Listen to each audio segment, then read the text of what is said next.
Hello, my name is Dr. Jody Stanislaw, and today I'm going to be talking to you about a plant-based diet and diabetes. I will bring up my slides for you now. Okay.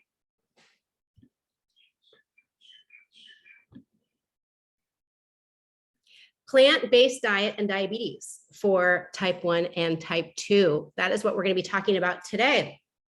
So plant-based diet, it's a big buzz, one of the many food trends out there.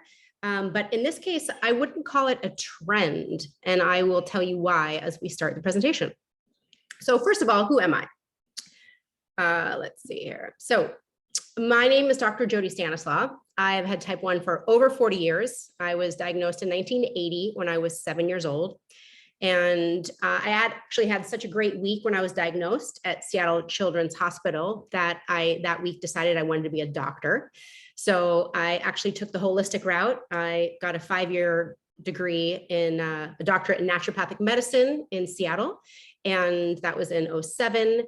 And now for the past 10 years, I have been helping type 1s virtually through my virtual consulting program. And it is just such a pleasure to have struggled so much on my own as a type 1 and now get to help type 1s around the world. And I did give a TEDx talk a few years ago that has almost 3 million views now. It is called Sugar is Not a Treat. Obviously, growing up with diabetes and having to watch everything I eat, I've really made food and what is a healthy diet a huge part of my life. So that's what I'll be sharing with you today.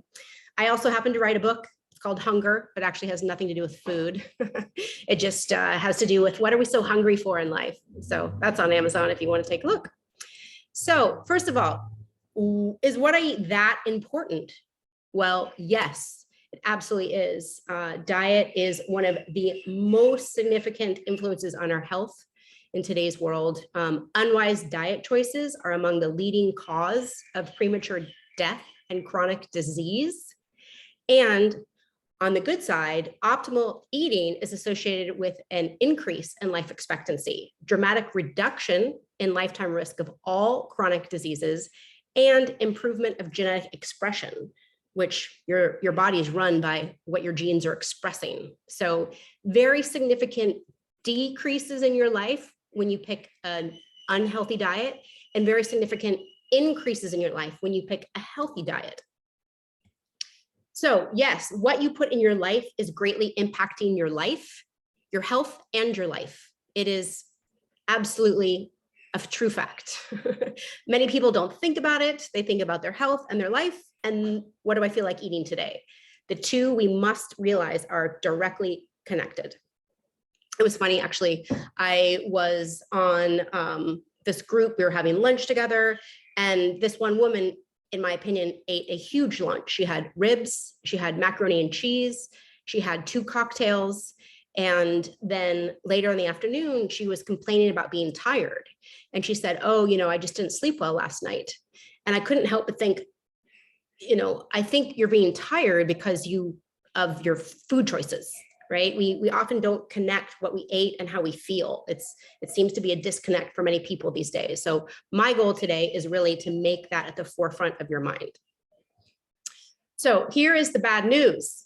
The bad news is unhealthy diets are now the leading cause of chronic illness around the world. What we are entirely in control of, what we put in our mouth. So what's wrong with the standard American diet? Have you seen this acronym before? SAD, the SAD diet. Well, with the introduction of factory farming, industrial food production, this Western diet has now led to a number of chronic diseases: high blood pressure, hypertension, hypercholesterol, coronary heart disease, vascular dementia, type 2, certain cancers. And of course, what is the biggest risk of our health as somebody with diabetes? It's cardiovascular disease. So our diet is also greatly influencing that. Many of these diseases are preventable and even reversible when choosing a more whole foods, plant-based diet. So The history of man actually shows the human body was set to a predominantly plant-based diet for millions of years. So we actually evolved eating way more vegetables and foods directly from the earth than what we do today, which is in direct correlation with the chronic diseases of today's world. So the bad news is that these diets, as I said, are directly correlated with many of the diseases today. And the World Health Organization has classified processed meats like ham, bacon, salami, frankfurts as a group 1 carcinogen. So directly increasing your risk of bowel and stomach cancer. So common, right? Bacon, frankfurts, salami, ham, and every day they're common, everyday foods, but yet they're directly correlated to increased risk in bowel and stomach cancer. Dairy has been linked to an increase of asthma, eczema, systemic acne, and the consumption of animal products is not necessary for human health. It's really not. In some cases, it causes harm, as I've alluded to already.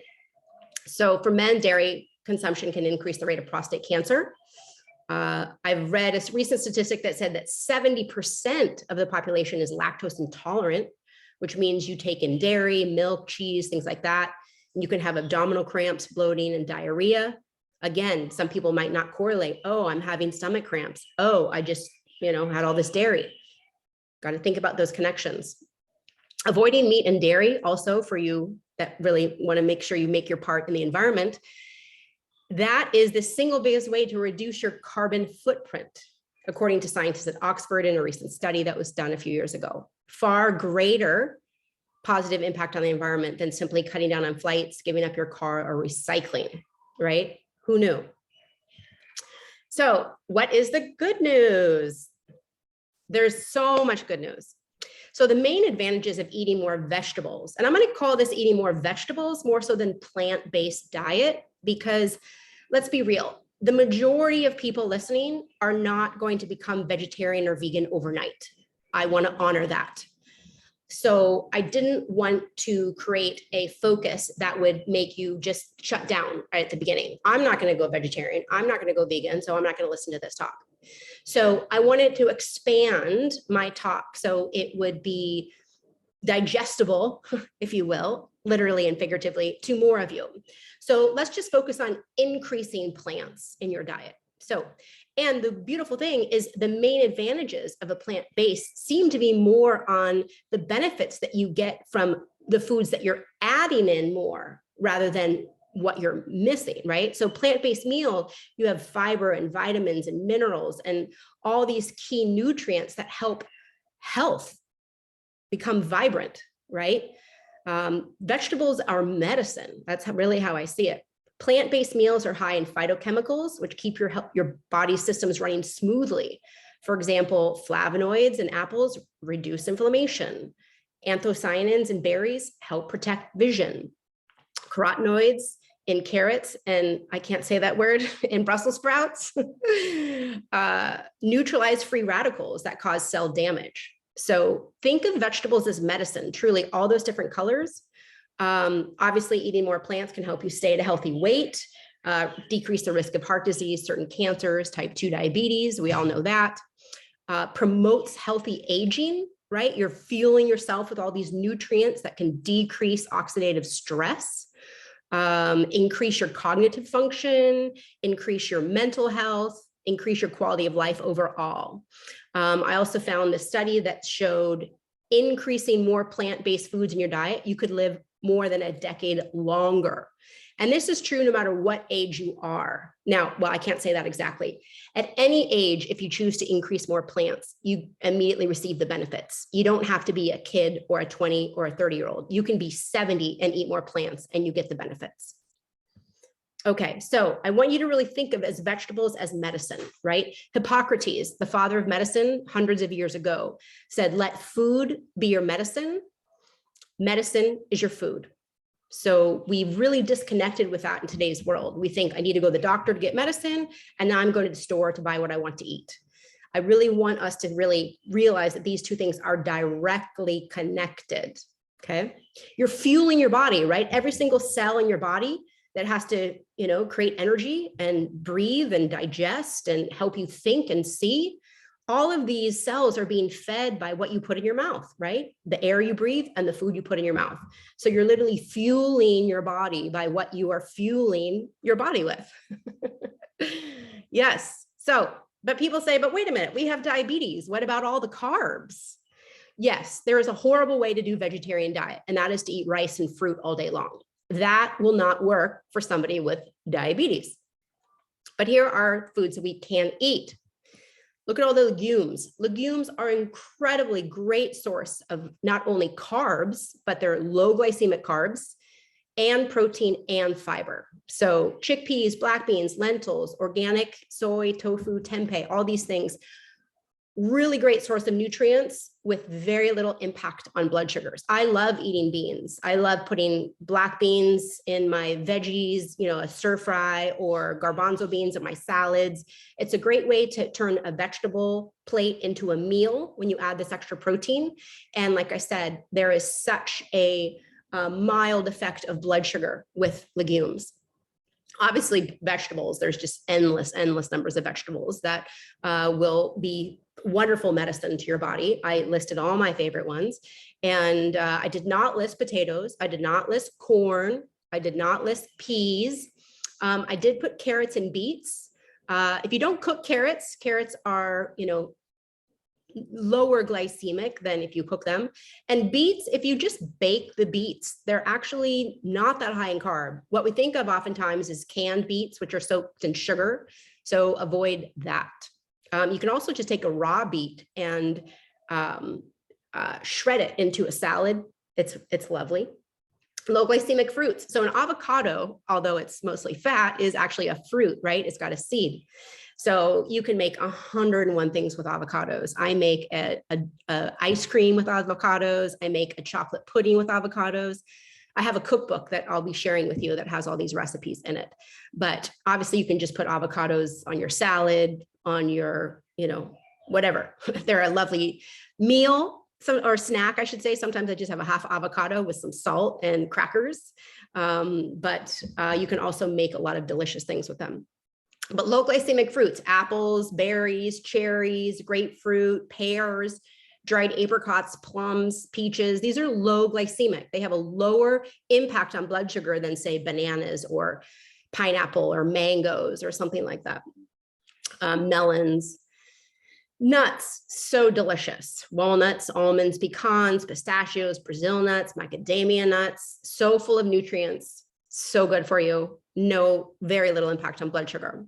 Seeds, chia seeds. If you ever have tried chia seeds, if you haven't, I strongly encourage you to try chia pudding. I'll get to a link where I have lots of different chia pudding recipes. You can make it with almond milk. You can make a chocolate chia pudding that's hot and tastes like a chocolate chip cookie dough. You can make it with blueberries. You can make it with cinnamon. You can make it with a couple bananas and cinnamon. So many ways to make chia pudding. It's my favorite breakfast. Pumpkin seeds, flax seeds, hemp seeds. There's so many ways you can incorporate these into meals. And then there are grains that are low glycemic. I still personally don't eat a lot of grains, although they won't spike you like white rice. They do raise you, and I find them hard to dose for because although they don't spike you right away, they have a very elongated effect on blood sugar, like barley, black rice, wild rice, bulgur, steel cut oats. All these things will raise you, not as quickly, but you're going to have to be on your toes as they slowly raise you over time. It's one of the reasons why I love to go on a walk after a meal, right? Helps us keep our blood sugar levels in range. So if you are doing a lot of low glycemic grains, always remember that a walk after a meal, it's not only good for keeping blood sugar post-meal lower, but it increases digestion. It's been shown just to be healthy, whether or not you have diabetes or not. Okay, so what should we eat, right? Hopefully I've convinced you that what you're eating is affecting your health, either in a positive or a negative way. So here are some of my favorite breakfasts. Okay, here's the chia pudding. The most simple way to make it is simply soak overnight some chia seeds in almond milk with vanilla and a sweetener. That's it. But I have a link here. I have so many different recipes of how you can do a chia pudding. If you do hot water in your chia seeds, you don't have to soak them overnight. The hot water makes them expand right away. And I'll travel with a bag of chia seeds, a bag of unsweetened cocoa powder, and stevia, put those three things in a coffee mug with hot water. And now I have a chocolate chia pudding, and I can have it in my hotel room. I can have it on an airplane. I can have it at a gas station if I'm on a road trip. It is my favorite way to travel. So chia pudding, so great, and barely affects the blood sugar. Of course, you can put a few berries on it or whatever you like to put on it, but with people with diabetes, we're not going to put 2 bananas, right? But why not an inch of a banana, cut them into 8 little squares? I love doing that. This one I found when I was researching the talk, which sounds amazing. I honestly have not made it yet, but now I want to. Chocolate chip pancakes, delicious. So made with flaxseed meal, buckwheat flour, very low glycemic, rolled oats, coconut flakes, almond milk, vanilla. So they were suggesting you could make a big batch like on a Sunday, and then boom, just put them in a toaster. And there you go. Chocolate chip pancakes, gotta love it. I love putting nut butters on my pancakes instead of maple syrup. Or maybe just butter and sweetener, delicious. So healthy, right? So much better than a white flour sugar pancake mix. Cauliflower scramble, so delicious. You can actually make this for lunch or dinner, right? It's just sauteed cauliflower, veggies, onions. And you know, if you're going to eat eggs, of course you can do just a veggie scramble, right? Like a real veggie scramble. So great recipes here. So those are just 3. There's so many. If you are really wanting to dive in and try, I say these 3 keep it simple, right? When we're making a big dietary change, it can feel overwhelming. And that is not the goal here. The goal is simplicity. So try with the chia pudding. It's the fastest, it's the easiest one. And I personally have it for a snack or a dessert. It's so versatile. Now let's talk about delicious lunch and dinner ideas, okay? These are plant-based burgers that I think, quite frankly, taste delicious. I've even grilled a few for my meat-loving friends and kind of surprised them, and they even agreed. So, you know, veggie burgers from the 80s and 90s, we all know, do not taste like a burger. But this, if you really, you should try it. You can get these at Costco. You can get these on, I think you can, I don't know if you can get them online because they stay in the fridge all the time. But especially if you have a grill and you can get kind of crispy, oh, delicious. And then, you know, you can have a bun or not, or, you know, low carb bread options out there. But try these if you have not. And they have sausages and other various variations. A burrito, right? You can get a low carb tortilla. There's so many almond-based flour tortillas now, or lots of low carb options for tortillas. And then you can fill it with anything you want. This one is cauliflower and beans, either garbanzo beans, chickpeas, or black beans. And then of course, avocado in every burrito, right? Spinach, onion, cilantro. So many great things you can put into a wrap. Portobello tacos. Oh, portobellos, if you haven't experimented with them, they really are meaty. They really are meaty. They're delicious. You can put a nice, you know, creamy cilantro sauce, avocado. I always, to just have vegetables, you know, oftentimes people aren't going to feel satisfied, right? But if you throw some fat in there, can really do a lot. Fat and protein actually release more of the satiety hormone than carbs. So you put in a lot of avocado, it can really make a difference. And of course, you can throw some black beans on here too. All right, this is just an Indian dish that I found. I, of course, wouldn't recommend using rice because Indian dishes always come with rice. But when you have all the garbanzo beans and the veggies, you're just having this beautiful veggie stir fry with all these delicious spices like ginger and cumin and coriander and chili powder. So delicious. Tikka masala, another classic Indian dish, just loaded up with all your favorite veggies. You can add tofu, chickpeas for extra protein. Spices, though, the Indian dishes have such delicious spices. So I encourage you to practice with that. This I make all the time. Have you seen those spiralizers? You can get them for cheap. They're just a little plastic thing. You take a zucchini and you just go like this. The zucchini comes out, noodles, right? You have your noodles. You want to Google how to do the noodles, and then you just serve it with whatever you would serve your pasta. So amazing. I have a cookbook with this recipe in it. I have a link there. And again, another one of my favorites. I used to do retreats before COVID. I had 3-day retreats and I'd cook all these meals for all my type 1s. We did 3-day retreats in Idaho. And but I love sharing all these meals with patients with diabetes because they're delicious and they're low carb. It's so fun to see how you can have such a delicious, satisfying meal and have great blood sugars, right? Eating lasagna the normal way is very stressful to me, but eating lasagna with zucchini, right? And then, you know, like I said, this isn't about 100% vegan or vegetarian, whatever cheese you want, mozzarella and ricotta, you know, the classic ones here. Again, I have a recipe for it. Cauliflower crust pizza. I'm getting all the Italian dishes covered, right? Lasagna, pasta, pizza. There's so many pre-made cauliflower crusts now, but you can also simply make your own and then put whatever your favorite items are on top. You can get a lot more creative than this picture, of course, sauteed onions and peppers and things like that.